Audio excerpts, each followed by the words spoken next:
Y voy a invitar al hermano Ismael, que hoy es el hermano encargado. Gracias a Dios por la vida de Ismael, un siervo que se está preparando y siempre está dispuesto, sirviendo. Hoy nos va a compartir un pensamiento de la palabra de Dios y que oramos que Dios lo bendiga.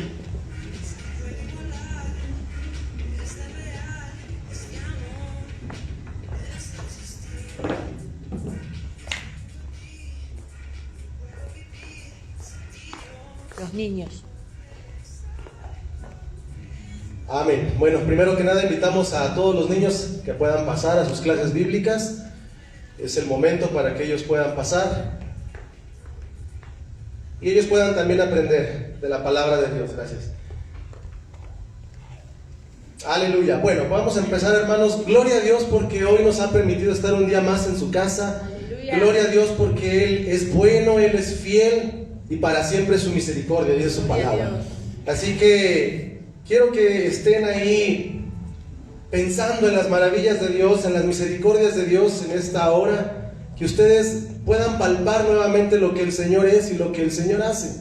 El Señor es bueno, dice la palabra de Dios, que Él es bueno en todo tiempo. Amén. Y yo no tengo la menor duda de que ha sido bueno con nosotros, aún en los momentos difíciles, aún en las situaciones difíciles, aún cuando hemos sufrido tal vez no solo materialmente, ¿no?, sino también espiritualmente, en los sentimientos, en las emociones. El Señor es el Señor de todo esto. Es el que nos restaura, es el que nos ayuda, es el que nos limpia, es el que nos libra. Y hoy yo te quiero compartir un mensaje que nos va a impulsar, un mensaje que nos va a ayudar a hacer lo que Dios quiere que seamos. Aleluya. La identidad que Dios quiere que tú tengas, la identidad que ya tienes cuando tú viniste al Señor, pero que Él quiere seguir puliendo, que Él quiere seguir labrando en ti. Y entre más tú y yo nos acercamos al labrador, pues ¿qué es lo que va a pasar? Vamos a ser labrados más y más. Vamos a ser moldeados por el maestro herrero más y más. Y eso es lo que yo quiero que el día de hoy conozcamos, afirmemos. Hemos estado aprendiendo como iglesia y hemos estado sabiendo más de lo que es ser un discípulo, lo que es y lo que implica ser un discípulo de Dios, un discípulo de Jesús. Tenemos dos partes, tenemos el creyente y tenemos el discípulo. Y yo quiero que hoy pienses en eso, creyente y discípulo. Así que vamos a orar para pedirle al Señor dirección. Señor, gracias te damos porque sabemos que tu palabra, Señor, no vuelve a ti vacía. Gracias, Señor, porque tú ministras a los corazones del hombre. Tú ministras, Señor Jesús, a cada uno de nosotros. Gracias, Espíritu Santo, porque sabemos que tu palabra dará fruto y fruto en abundancia. Aleluya. Dará fruto, más fruto y mucho fruto, dice tu palabra, Señor. Y que así sea en esta hora, en el nombre de Jesús. Amén. Amén. Y te decía que hoy vamos a ver lo que es ser, la diferencia entre ser un creyente y un discípulo. Creyente, en pocas palabras, es aquel que ha reconocido a Dios como Señor y Salvador. Aquel que sabe que hay un Dios y aquel que sabe que no hay nada más y que el universo se rige por un ser supremo.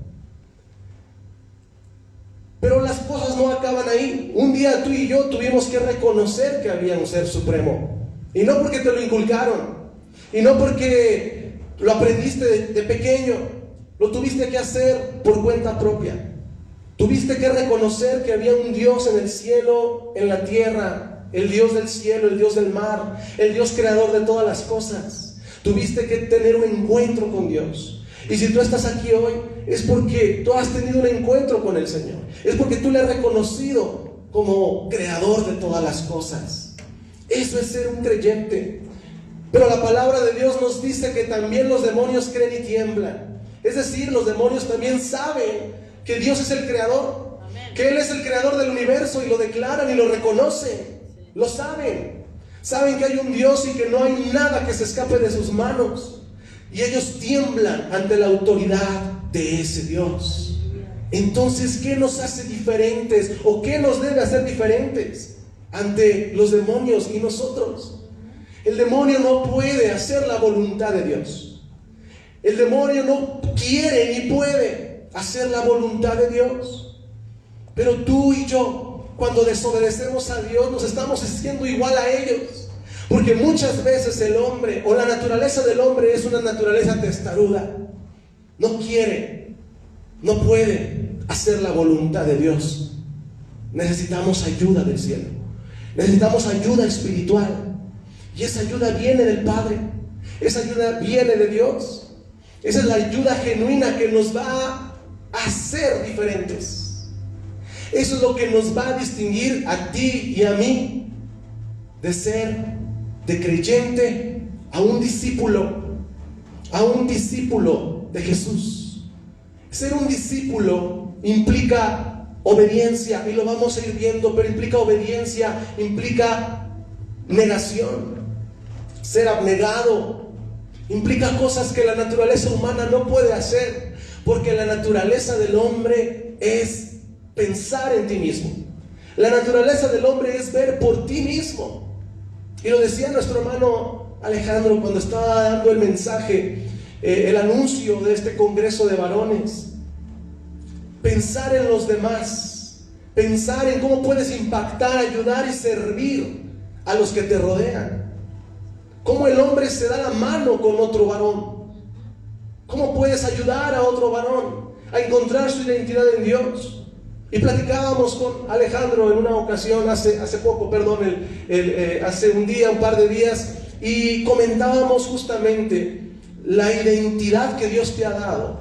Y hablo ahora a los hombres, pero nos la dio a hombres y mujeres. Pero hablo de la palabra varón. Y él me comentaba y me decía toda la carga que existe en esa palabra. La palabra varón indica autoridad. La palabra varón indica identidad de Dios. Recuerda que tú y yo hemos sido creados a imagen y semejanza de Dios. Y en un mensaje pasado que tuve la oportunidad de compartir con ustedes, hablaba de la honra. La honra, tú y yo hemos sido creados con honra, implícitamente. Si tú estás y si tú eres, tienes honra en ti mismo. Tienes honra, porque tienes de Dios. Pero el enemigo ha querido y quiere quitarte y despojarte de esa honra. Él quiere desnudarte y dejarte en vergüenza. Entonces Dios nos ha dado esta hermosa palabra, varón, a los varones. Es decir, tú eres cabeza, tú eres el que representa la autoridad de Dios en el hogar. Tú eres y tú tienes de Dios y por Dios. Ser un discípulo implica que tú tengas y conozcas la identidad que Dios te ha dado. Amén. Y que la uses. El policía que nosotros vemos allá afuera en la calle tiene una placa, y esa placa indica autoridad. Si él tiene una placa, un nombre, un escudo de la institución que representa, sabemos que tenemos que obedecer a la autoridad. La placa le da autoridad, pero él tiene que ejercer sus funciones para que esa placa tome y cobre sentido. Tú y yo, y lo cantábamos y lo decíamos hace un momento, el Espíritu de Dios es el sello en nosotros. Amén. Es nuestra placa. El Espíritu de Dios, lo decía Paula, es las arras que Dios nos ha dado. Y sabemos que vamos hacia la victoria. Y sabemos que vamos al cielo. Y sabemos que vamos a ser salvos, porque el Espíritu de Dios da testimonio de ello. Amén. Ser un discípulo. Todo aquel que quiera ser discípulo, dice la palabra de Dios, dijo Jesús, tome su cruz y sígame. El camino de la cruz no es un camino sencillo. El camino de la cruz es un camino de abnegación. El camino de la cruz es un camino de negarte a ti mismo. El camino de la cruz es un camino difícil, pero ¿sabes qué? No tengas temor, porque el camino de la cruz es al mismo tiempo el camino más gozoso, más grande que tú y yo podemos vivir. Es el camino supremo. Y Jesús tuvo que mostrar el camino. Él es el camino. Sus discípulos le dijeron: ¿a dónde vas? Para que nosotros también vayamos. Y Jesús les dijo: yo soy el camino, la verdad y la vida. Nadie va al Padre si no es a través de mí. Y le dijeron: Señor, muéstranos al Padre y con eso nos basta. El hombre siempre quiere conocer, siempre quiere ver más allá, pero no se da cuenta cuando está viendo la bondad y la misericordia de Dios enfrente de él. Y los discípulos estaban viendo a Jesús, y los discípulos estaban palpando la gloria de Dios y la esencia de Dios en Jesús. Y Jesús les contestó: aquí estoy yo. Al verme tú a mí has visto al Padre. Tanto tiempo he estado con vosotros y no conocen al Padre. Jesús fue y es, pero en la tierra fue el ejemplo magno de lo que es ser un discípulo. Si tú quieres ser un hombre de verdad, mira a Jesús. Si tú, mujer, quieres ser una mujer de verdad, mira a Jesús. Mira lo que Él hizo por ti. Ser un discípulo indica disciplina. Y no por nada empieza con las mismas 4 letras. Ser discípulo es ser disciplinado. Un discípulo va más allá de ser un creyente. Un creyente cree, ahí empezamos, pero el discípulo se empieza a negar.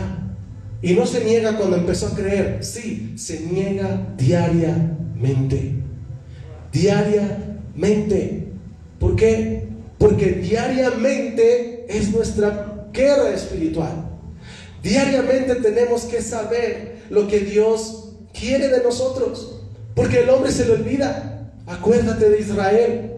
La palabra de Dios dice, y Dios declaró al Señor y dijo: ellos han sido contumaces, se han rebelado contra mí, conocieron mis caminos, pero se desviaron de mis caminos. Es la naturaleza del hombre. Así que si tú quieres ser un discípulo de Dios, tienes que ir contra naturaleza. Si tú quieres ser un discípulo genuino de Dios, te tienes que negar.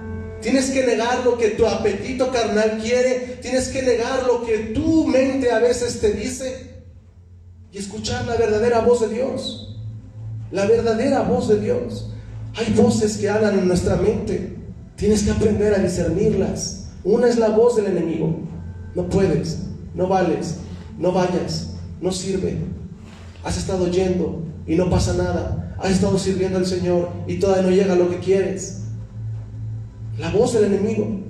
Hay que discernir la voz que es tu voz también. La palabra de Dios declara que el corazón es lo más engañoso.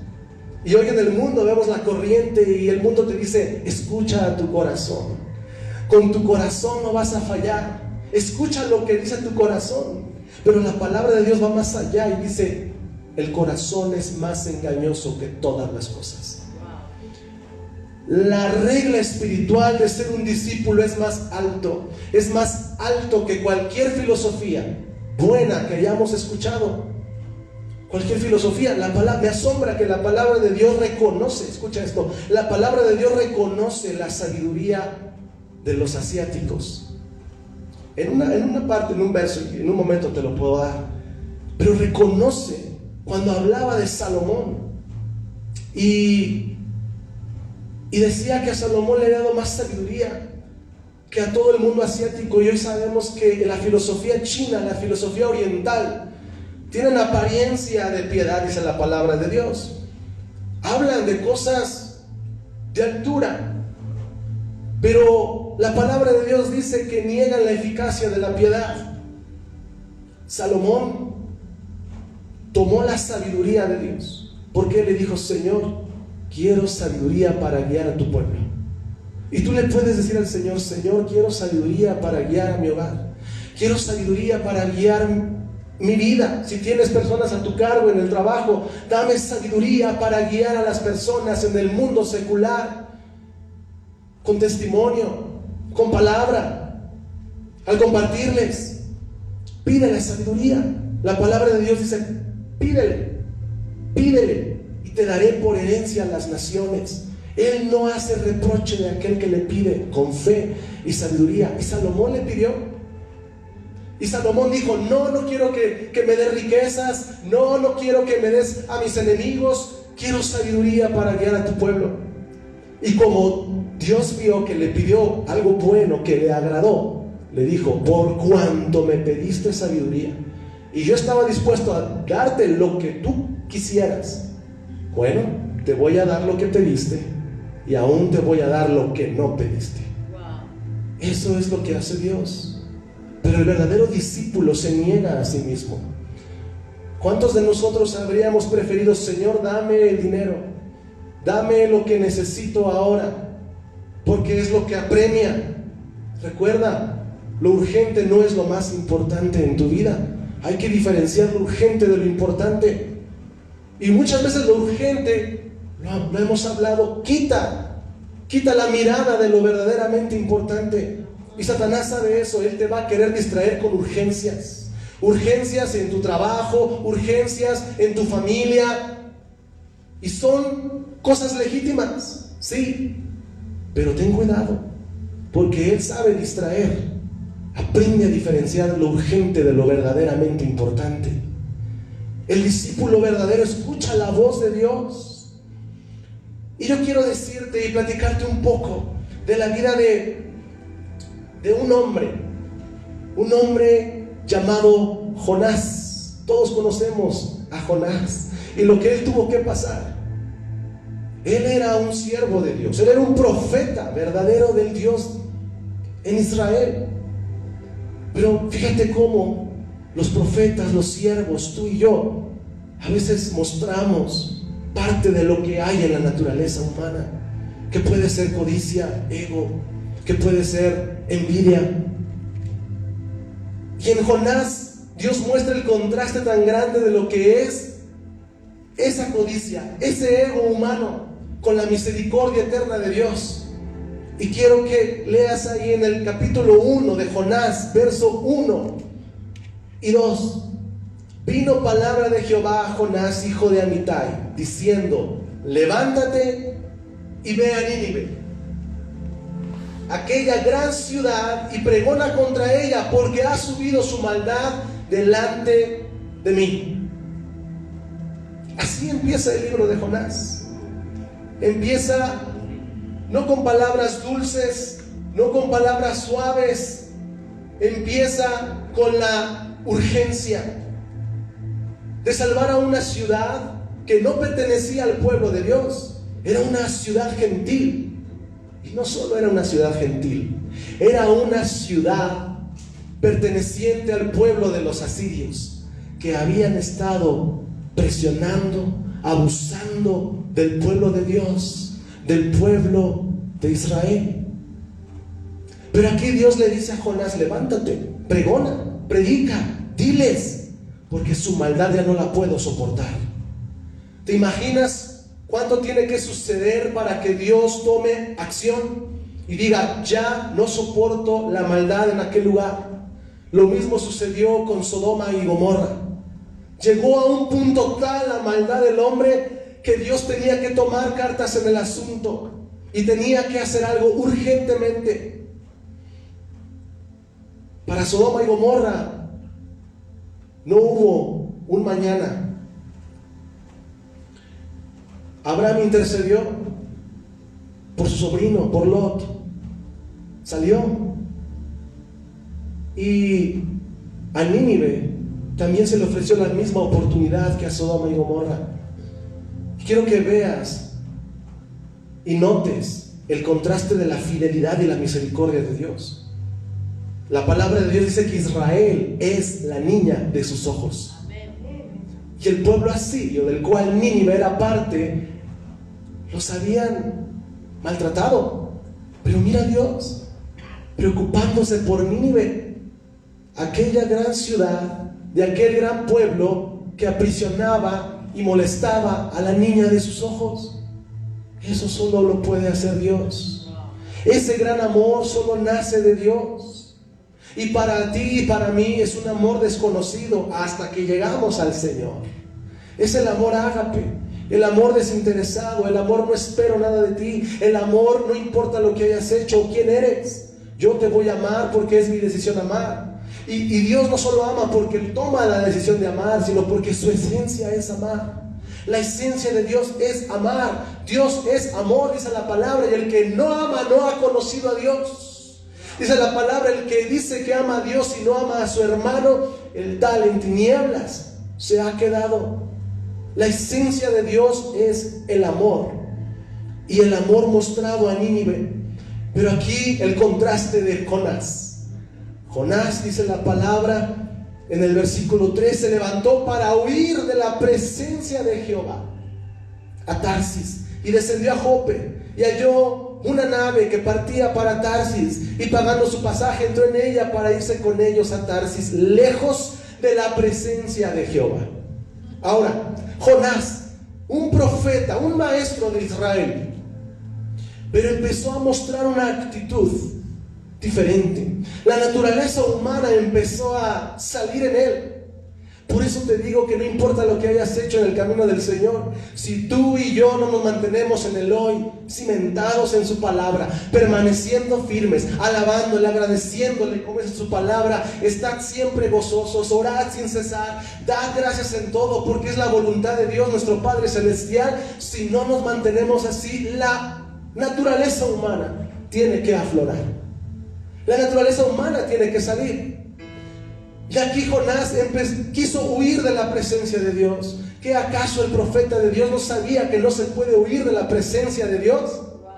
¿Acaso el profeta de Dios no sabía que Dios, el creador de los cielos y la tierra, como Jonás declara más adelante y reconoce que Él es ese ser, no iba a saber él que el querer huir a donde quieras que vayas es nulo, es vano?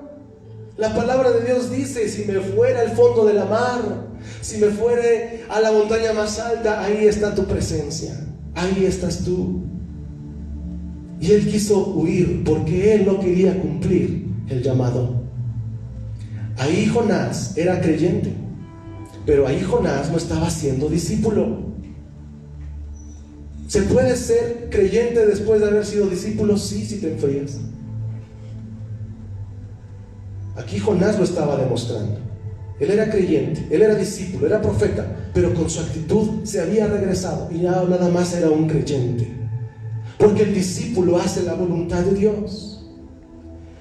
Y dice la palabra que se fue, pagó su pasaje para irse en esta nave marítima, y se subió, y empezó la prueba, empezó la tempestad.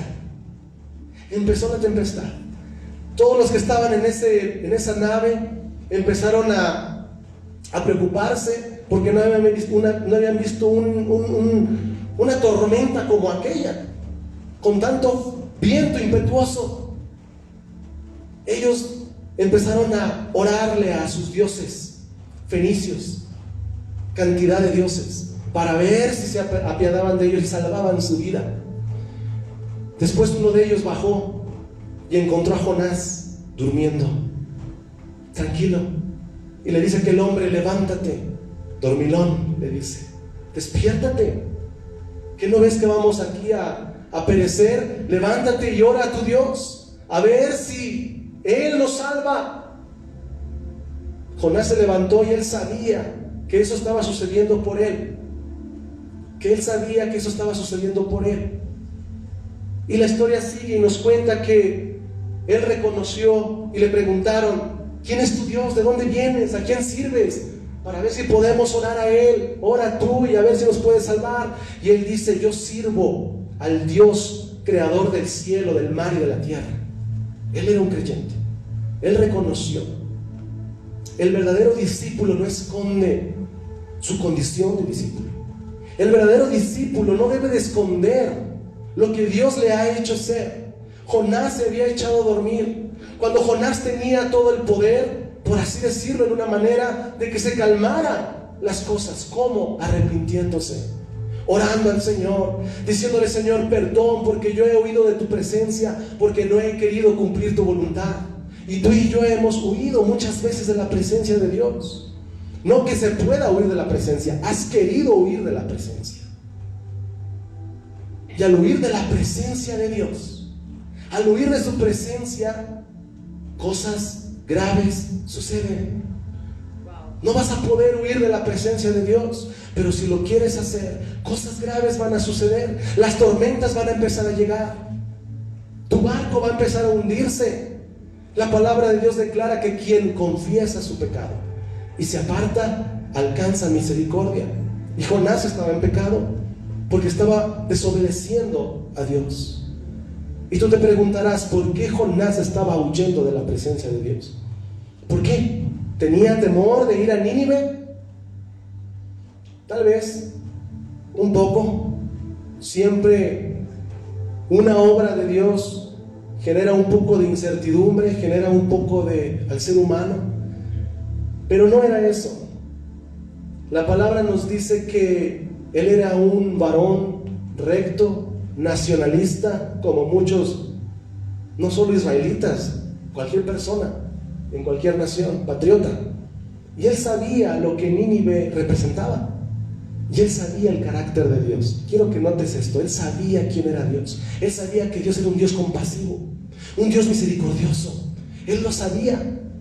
Y él no quería ir a Nínive porque él pensaba dentro de su corazón: si yo voy y les predico lo que dice Dios, tal vez ellos se van a arrepentir. Tal vez Dios se va a arrepentir del mal que dijo que iba a hacer a Nínive. Y la ciudad viva, y la ciudad continúe, y ellos después amedrenten a mi nación. Ellos tal vez después amedrenten a mi país. Y él tenía resentimiento tal vez de eso. Por eso no quería ir. Por eso huía. Por eso tú y yo debemos de ser cuidadosos, porque la naturaleza humana sale en codicia, en ego, en envidia, si me dañó, ¿por qué le tengo que pedir a Dios por él? Si me dañó y veo que Dios le bendice, me voy a sentir mal, porque lo que yo creo es que él se merece un castigo, porque me ha hecho mal a mí, a mi nación, a mi familia. Ha hecho mal, ha dañado la posesión de Dios. ¿Por qué tengo que ir yo a predicarles? Pero ve el contraste con el amor de Dios. Dios no mira como el hombre mira. Dios no mira como tú miras. Tú tienes una regla diferente de la moral, pero Dios tiene algo mucho más allá, que nosotros solo lo vamos a conocer cuando conocemos su palabra. Y la palabra sigue y dice que lo sacaron, lo tiraron por la borda, porque él dijo: tírenme, cuando me tiren la tormenta va a cesar. Dicho y hecho, lo tiraron y la tormenta cesó. Se salvaron aquellos hombres. Jonás fue echado al mar. La palabra dice que se empezó a hundir. Y eso representa también algo en tu vida. Se empezó a hundir en el mar, en la oscuridad, en el Seol, en el pozo, en el abismo. La palabra de Dios habla en los salmos de los abismos, hablando de las profundidades de los mares, donde tampoco puedes huir de la presencia de Dios. Tú y yo podemos en muchas veces en nuestra vida huir, tratar de huir de la presencia de Dios. Dios, no quiero hacer esto. Dios, yo sé que tú me has llamado a hacer esto, pero yo no lo quiero hacer. No me siento listo, no me siento preparado, no me siento competente, no quiero. Estoy entretenido con mis labores, estoy entretenido con mis quehaceres. No puedo. Si yo digo que sí a tu misión, tendré que decir que no a la mía. Pues de eso se trata el cristianismo. Decir sí a Dios y decir no a tu vida. Eso es un discípulo. Ser abnegado, ceder de ti para que Cristo sea en ti. Menos de ti, más de Dios. Menos de Dios, más de ti. No se puede tener los dos al mismo nivel. No puedes estar tú en el trono de tu corazón al mismo nivel que le dejas el trono de tu corazón a Dios. O uno cede o otro cede, pero eso depende de ti. Y Jonás fue tragado por un pez. No sabemos qué pez, la palabra no declara, no dice más detalle, pero a Dios no se le acaban las ideas, ni el poder. Él pudo haber mandado un pez ya existente, él pudo haber creado otro pez al momento especial para tragar a Jonás. Él lo sabe, pero de que fue real, de que fue un gran pez, fue un gran pez. ¿Cómo sobrevivió Jonás 3 días y 3 noches en el pez? Difícil, no lo sabemos, pero Dios guardó su vida ahí. Él respiró, Él estuvo ahí. Y en ese tiempo, Él se sintió en el Seol. Él se sintió en las profundidades de la tierra, perdido. Tenemos que pasar muchas veces situaciones donde tú y yo nos sentimos hasta lo más bajo. No es la voluntad de Dios, no es la perfecta voluntad de Dios, pero cuando estás hasta allá abajo, donde nada ni nadie te puede rescatar, donde nada ni nadie te puede salvar, aunque grites. Jonás pudo haber gritado lo que quisiera, ¿y quién lo iba a oír? En la profundidad del mar, dentro de un gran pez, nadie. Si no lo salvaba Dios, no lo salvaba nadie. Y ahí, en la noche más oscura de su vida, y creo que ese fue el momento más oscuro de su vida, de toda la carrera evangelística de Jonás, estando en el fondo, en el pez, 3 días y 3 noches.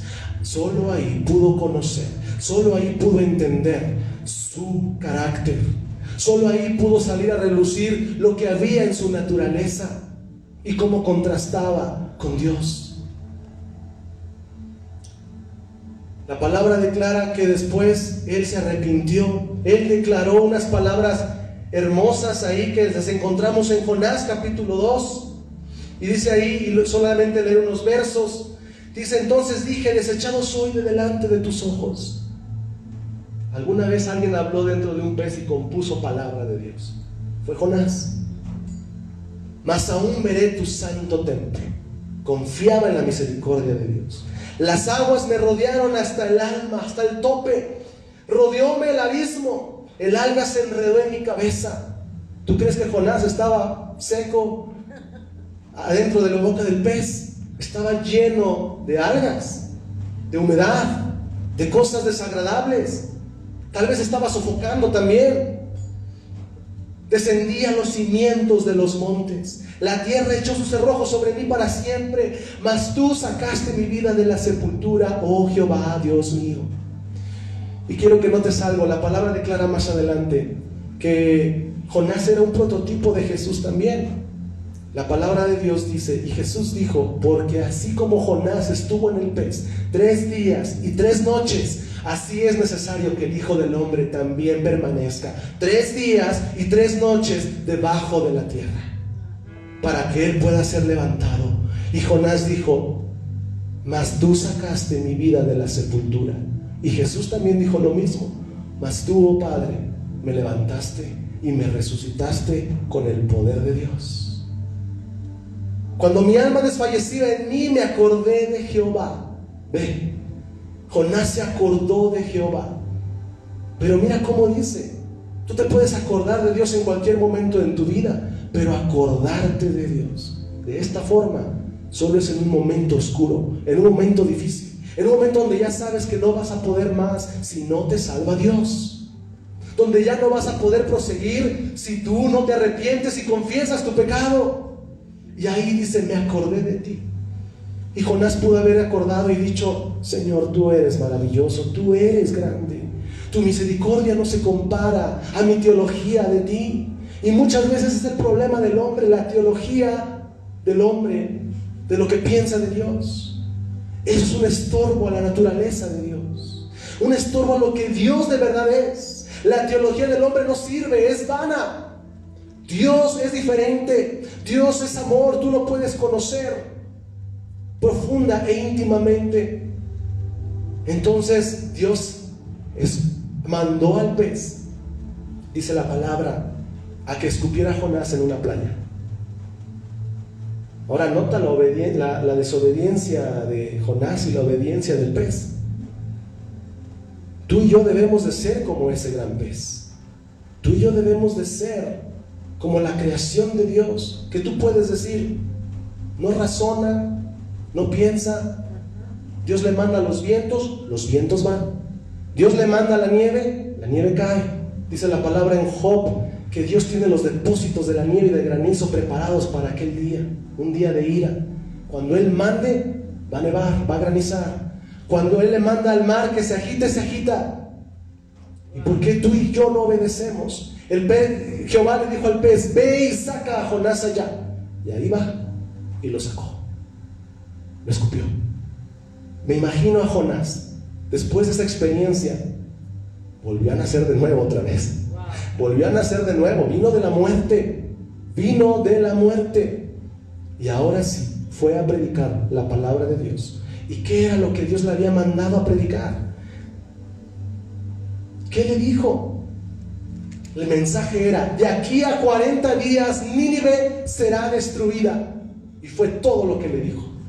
No pongamos, el verdadero discípulo no pone palabras ni agrega palabras a lo que Dios quiere que tú digas. El verdadero discípulo no agrega ni quita. Muchos hoy se preparan con palabras bonitas y hermosas, tal vez para dar un mensaje o para no ofender a la congregación. Pero Jonás obedeció. De aquí a 40 días tu ciudad va a ser destruida. De aquí a 40 días la vida que llevas va a ser destruida si no te arrepientes. Ese era el mensaje. No tenía que agregarle más. No tenía que suavizar las palabras. No tenía que suavizar nada. Porque cuando tú predicas y dices lo que Dios quiere que tú digas, es una palabra que ya va bendecida de Dios. Si tú quieres ponerle, las cosas van a cambiar. Y tal vez no iba a haber el fruto que tendría que haber, que hubo. Porque la palabra de Dios dice que el pueblo se arrepintió, que el rey mandó a todas las bestias, a los hombres y a las bestias: ningún hombre coma ni beba, y a las bestias no les den nada, porque también las bestias van a ayunar con nosotros. Y no les dieron. Y las bestias, al sentir que no tenían agua ni comida, empezaron a gemir, a clamar. Y ese gemir también Dios lo escuchó. Toda la tierra se compungió y Dios perdonó a Nínive. Dios la perdonó. Y Jonás tuvo una lección de vida. Jonás tuvo una lección: que no importa quién haya pecado contra Dios, que no importa si aún alguien te ha ofendido directamente, Dios quiere que esa persona sea salva. Dios quiere que tú seas el agente, precisamente tú, para que vayas y les prediques y les digas del gran amor de Dios. Y no solo se los digas, se los muestres. Quiere que tú seas ese emisario de aquellos que te han ofendido. Y eso lo tuvo que entender Jonás. Cosas que después se le olvidaron a los fariseos más adelante, porque ellos eran tan celosos de su nación que ya no veían lo más importante: el amor, la misericordia. La palabra de Dios dice, y Jesús le dijo a los fariseos: misericordia quiero, no sacrificio. Tú puedes hacer lo que sea por mí, puedes sacrificar miles de holocaustos, puedes subir olor fragante, pero cuando tú sacrificas y tu corazón no está bien delante de Dios, no va a subir un olor fragante, aunque por fuera tenga apariencia de una buena ofrenda delante de Dios. Y los fariseos no entendieron eso. Y aquí Jonás, antes de la etapa de los fariseos, empezó a mostrar esa semilla del fariseísmo. Yo no quiero que ellos se salven. Yo soy más que los de Nínive. Ellos merecen la destrucción. Pero Dios le tuvo que mostrar la verdadera teología, el verdadero conocimiento de Dios, como Jesús lo hizo a los fariseos: misericordia quiero y no sacrificio. El verdadero discípulo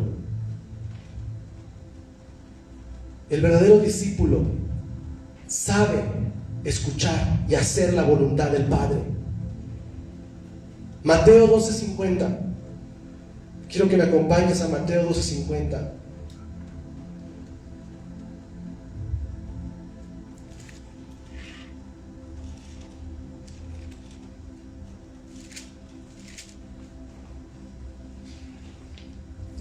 Si lo pueden proyectar, por favor.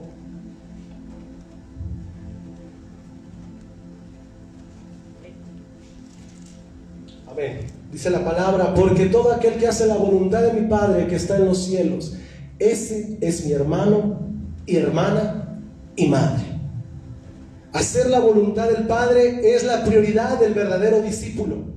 A Jesús le habían dicho: Señor, aquí están tu madre, tu padre, están tus hermanos, te buscan. Ellos estaban asombrados diciendo: ¿qué está haciendo Jesús? Está aquí ya conmoviendo a la multitud, está enseñando. Sus hermanos, dice la palabra, aún ni sus hermanos creían en él. Ellos pueden decir: Jesús, ya vente, ¿qué estás haciendo? Nos pones en vergüenza. Todos saben que somos tu familia. Recuerda que la palabra de Dios dice que nadie es profeta en su propia tierra. Pero ahí aprovechó Jesús la oportunidad de decir: ¿quiénes son mis hermanos verdaderos? ¿Quién es mi padre, mi madre? Sino aquellos que hacen la voluntad de Dios como yo la he venido a hacer. Ese es el discípulo. Ese no es un creyente nada más. El discípulo es el que hace la voluntad de Dios. ¿Cómo? Con fe. Con fe. Es por fe que el discípulo se afirma. Es por fe que el discípulo se afianza. Es por fe que el verdadero discípulo camina. Es con la fe y por la fe y de la fe. La fe bíblica, la fe, no en la fe en sí misma, la fe en Cristo. La fe en el poder de Dios. La fe en lo que Él hizo en la obra, en la cruz del Calvario. Esa es la verdadera fe. Y estar en la perfecta voluntad de Dios es algo diferente. Tú puedes creer que haces la voluntad de Dios, pero una cosa es creer que haces su voluntad y otra muy diferente es estar en la perfecta voluntad de Dios. Estar en la perfecta voluntad de Dios. Imagina un círculo de dardos y estar en la perfecta voluntad de Dios, estar en el centro, donde el dardo vale lo máximo en puntaje. Ahí es. Es difícil si quieres lanzar el dardo por tus propias fuerzas. Dar al centro de lejos es difícil, no vas a poder, porque no es con intelectualidad, no es con habilidad ni siquiera. La palabra de Dios dice que es con el poder del Espíritu Santo. ¿Por qué crees que David ondeó y lanzó la piedra? ¿Era habilidoso? Sí era habilidoso. Pero el quien le insertó la piedra al gigante fue el Espíritu de Dios en el centro. Estar en la voluntad de Dios te va a hacer dar en el centro. Estar en la voluntad de Dios va a hacer que las armas que tú tengas den en el centro y donde tengan que dar, den en la parte justa, para que valga lo que tenga que valer, para que valga el máximo, para que tus frutos sean frutos en abundancia. Estar en la voluntad de Dios va a hacer que des en el blanco. Como David dio en el blanco y el gigante cayó hacia atrás. Y el que el hombre creía que era grande, aquel que el hombre creía que era invencible. Recuerda que todos los del ejército de Israel decían: qué grande es este hombre, qué grande es Goliat, qué grande es, nadie le puede hacer frente. Por ahí hay una anécdota, no la busques, no está en la palabra de Dios, que estaban dos soldados del pueblo de Goliat hablando, y luego estaban otros dos del otro lado del pueblo de Israel, y le decían: ¿ya viste ese hombre, a Goliat? ¿Qué grande es? Sí, qué grande es.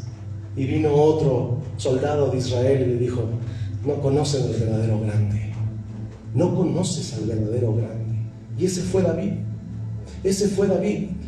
Y aquel el que el hombre creía que era el verdadero grande cayó ante los pies de David. Cayó ahí abajo. El verdadero discípulo sabe usar las armas que Dios le ha dado y las usa para vencer.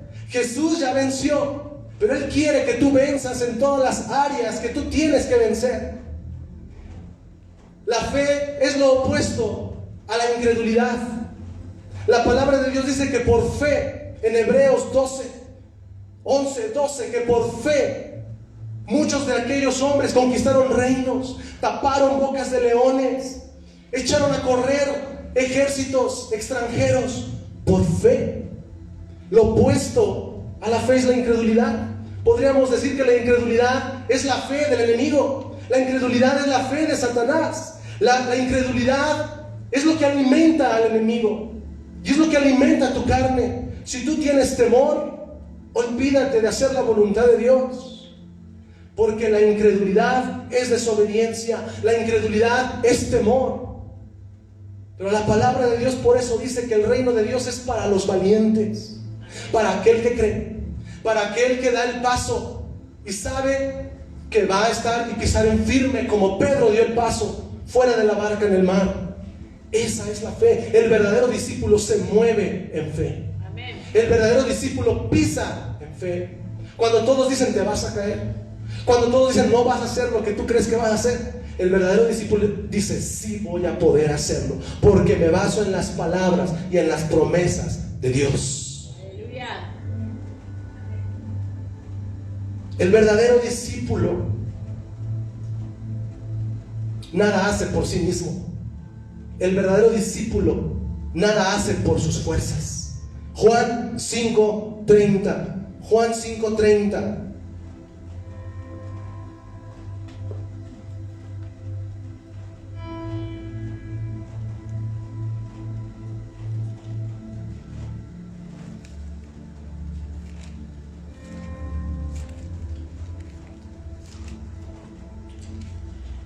Y aquí el Señor nos declara y nos dice en esta parte: no puedo yo hacer nada por mí mismo. Según oigo, así juzgo, y mi juicio es justo, porque no busco mi voluntad, sino la voluntad del que me envió, la del Padre. El verdadero discípulo, cuando tenga la opción de hacer lo que cree que es conveniente hacer, no lo va a hacer. El verdadero discípulo va a ir a la palabra de Dios, y aunque choque con su lógica, y aunque choque con lo que quiere, va a hacer lo que Dios dice. Amén. Que tú debes hacer. Amén. Dios debe de gobernar la vida del discípulo. La vida del discípulo ya no le pertenece a sí mismo. Hemos sido comprados con sangre, comprados. Y si somos comprados, le pertenecemos a alguien más. Ya no nos pertenecemos a nosotros mismos. Pero te doy la buena noticia: a quien le pertenecemos sí nos sabes cuidar. Él sí nos sabe cuidar. Tú y yo no nos sabemos cuidar. Tú y yo vamos a hacer lo que creemos que es conveniente. Pero cuando vamos al consejo de Dios, cuando vamos a la palabra de Dios, ahí sí vamos a ser cuidados por el Padre. Aleluya. Ahí sí vamos a ser cuidados por Él. 3. El verdadero discípulo busca el plan y el diseño de su vida según la voluntad de Dios. Salmo 48. Salmo 48. La palabra de Dios declara aquí: el hacer tu voluntad, Dios mío, me ha agradado, y tu ley está en medio de mi corazón. El hacer tu voluntad, Dios mío, me ha agradado. Este es un salmo de David. El verdadero discípulo deja que el diseño de su vida sea conforme a la palabra de Dios. Y no quiere decir que siempre estará peleado con tus anhelos, con lo que tú deseas, sino que será lo mejor. ¿Tú quieres lo bueno de Dios? Tal vez quieras lo bueno de Dios, pero ¿sabes qué? Yo quiero lo mejor de Dios. Lo mejor de Dios es diferente a lo bueno de Dios. Cuando tú te conformas con lo bueno de Dios, te gustas de la presencia de Dios, pero no estás hallando todo lo que Dios tiene para ti. Todo lo que Él tiene para ti. Lo mejor de Dios es lo que Él quiere para ti. Él te quiere dar lo mejor. Cuando nosotros hacemos algo fuera de la voluntad de Dios, el Señor nos limpia, nos restaura, nos levanta. Gloria a Dios por eso. Pero muchas veces hay que cargar con consecuencias, dependiendo hasta dónde llegaste y a dónde llegamos con el pecado. Y cuando cargamos esas consecuencias, ya no estamos en lo mejor de Dios. Pero hoy Dios nos quiere levantar. Hoy Dios te quiere decir: recibe de mí lo mejor de mí. No te conformes con lo bueno que yo puedo dar. Confórmate y busca más. Y busca lo mejor de mí. El verdadero discípulo busca lo mejor de Dios. El verdadero discípulo aprende que en su vida debe hacer y debe decirle diariamente a Dios: enséñame a hacer tu voluntad. Enséñame a hacer tu voluntad. Salmo 143, 10. Salmo 143, 10. Enséñame a hacer tu voluntad, porque tú eres mi Dios. Tu buen espíritu me guíe a tierra de rectitud. Aleluya. Cuando tú le pides al Señor: Señor, enséñame a hacer tu voluntad, Él te va a guiar. Y Él va a guiar tus pasos como guió los de Caleb y de Josué. Ellos tuvieron que mostrar fe, porque el verdadero discípulo muestra fe. Ellos tuvieron que mostrar valentía, porque el verdadero discípulo mostró valentía. Y ellos dijeron: vamos a acabar con los hijos de Anac, vamos a acabar con los anaseos, no nos van a poder hacer frente. Sí, son gigantes, sí, parecemos langostas enfrente de ellos, pero nosotros los vamos a moler, nosotros los vamos a exterminar. El verdadero discípulo entiende y le pide a Dios para hacer su voluntad y para que lo guíe a tierra de rectitud. La tierra de rectitud es la tierra donde emana leche y miel. La tierra de rectitud es la tierra de tu promesa. La tierra de rectitud es la tierra de la buena voluntad, de la perfecta voluntad de Dios para tu vida. Esa es la buena tierra y la tierra de rectitud. Y por último, la disciplina que un discípulo debe demostrar se ha de mostrar en oración. Jesús, antes de ser entregado en el monte de Getsemaní, estaba orando y Él estaba clamando fuertemente a Dios y le decía: Padre, que pase de mí esta copa, no quiero pasar por aquí, pero que no sea lo que yo, sino lo que tú. La palabra dice que Él se sentía morir y que Él empezó a sudar gotas como de sangre. ¿Te imaginas la tensión que Él estaba viviendo espiritualmente? Porque Él estuvo rodeado de agentes de maldad en ese momento, diciéndole y tratándolo de desanimar del camino de la cruz, para que Él no cumpliera el propósito, la voluntad del Padre. Cuando tú quieres hacer la voluntad del Padre, porque el verdadero discípulo va a hacer la voluntad de Dios, el enemigo, tienes que esperar que el enemigo te rodee para desanimarte a hacerla. Si te desanima, Él ya ganó. Si te desanima, ya te atrasó. Si te desanima, ya te sacó. Pero Jesús dijo: no sea lo que yo, sino lo que tú. ¿Y dónde fue donde Jesús conoció la voluntad del Padre? Cuando se levantó, escuchó que venía aquella turba y vio a Judas liderando aquella turba. Se acercó y le entregó con un beso. Ahí Jesús supo la voluntad de Dios. Ahí Jesús supo: sí vas a ir. Sí vas a ir al camino de la cruz. Sí vas a ser sacrificado. Ahí lo supo, porque ahí lo prendieron y se lo llevaron. Pero Él sabía también a lo que había venido. El verdadero discípulo no se va a dejar vencer y no se va a desanimar. El verdadero discípulo va a buscar la fortaleza de Dios en el monte Getsemaní. El verdadero discípulo va a pedirle a Dios: Señor, que no se haga mi voluntad sino la tuya. Y es entonces donde tú y yo podemos decir que somos discípulos de Dios. Es entonces que tú y yo podemos declarar: gracias, Señor, porque tú me has ayudado y porque lo que hago no lo hago con mis fuerzas, sino lo hago porque tú me sustentas, lo hago porque tú me guardas, lo hago porque tú me fortaleces, lo hago porque tú estás delante de mí como poderoso gigante. Ese es el verdadero discípulo. Ponte en pie, vamos a orar. Y quiero que pienses, antes de orar, que Jesús, antes de crucificar su carne, tuvo que crucificar el querer hacer las cosas como Él quería. Jesús nunca hizo nada si no se lo aprobaba al Padre. Cada milagro que hizo Jesús, cada sanidad que hizo Jesús, estaba ya en la agenda del Padre. Él no hizo nada por sí mismo. Que tú y yo, si lo hizo el Hijo de Dios, ¿qué podemos esperar tú y yo? Aleluya. Pídele dirección. Señor, hago esto, abro esto en mi vida, doy este paso, no lo doy. Porque si Jesús lo hizo siendo su Hijo íntimo, quien vivía con Él, tú y yo también le debemos de pedir. Aleluya. Sí, Señor. Vamos a orar. Señor, Padre, estamos delante de tu presencia porque hoy reconocemos que queremos ser discípulos. Hoy reconocemos, Señor Jesús, el costo del discipulado, sí, pero sabemos que no hay una vida más grande, más gloriosa, más entera que cualquier hombre o mujer pueda vivir si no es a tus pies. El verdadero discípulo está a tus pies.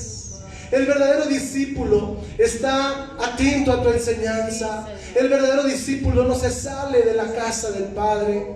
El verdadero discípulo permanece. El verdadero discípulo, como aquel hermano que hacía la voluntad de su padre, que lo que su padre le decía, ve, iba, haz y hacía.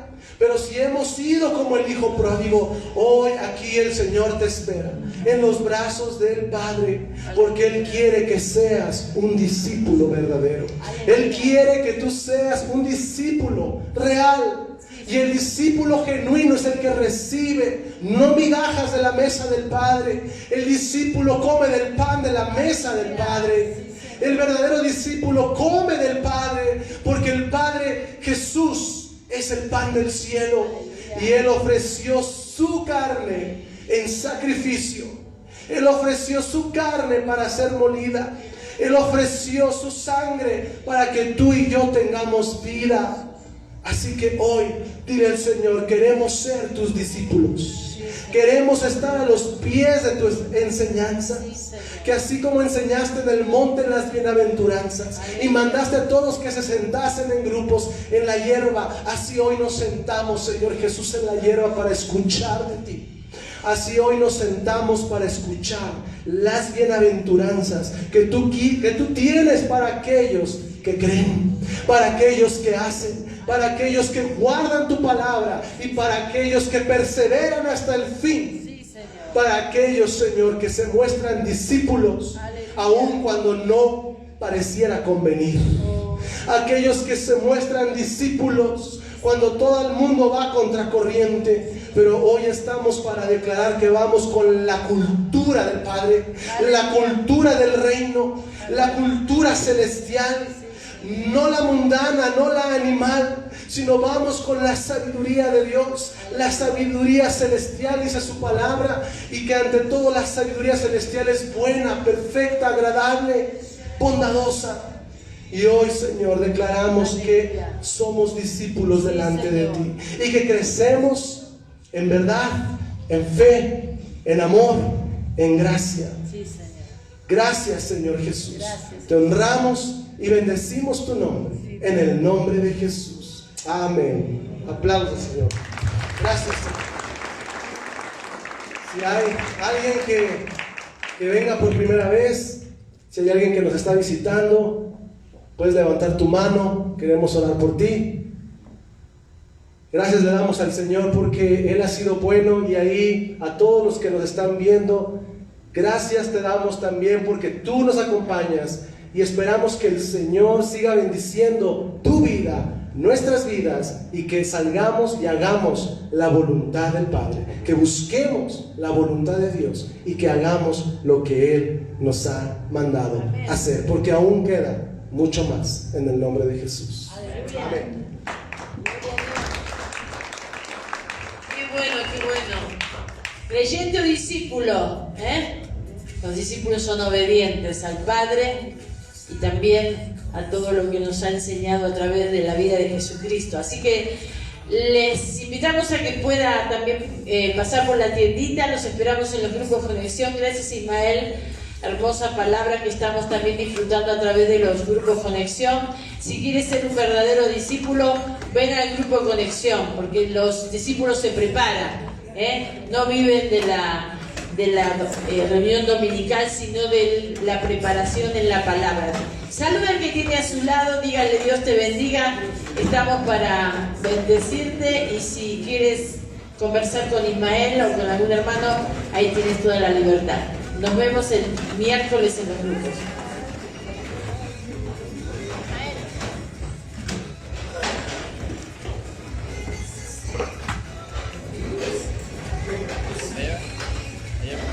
Allá.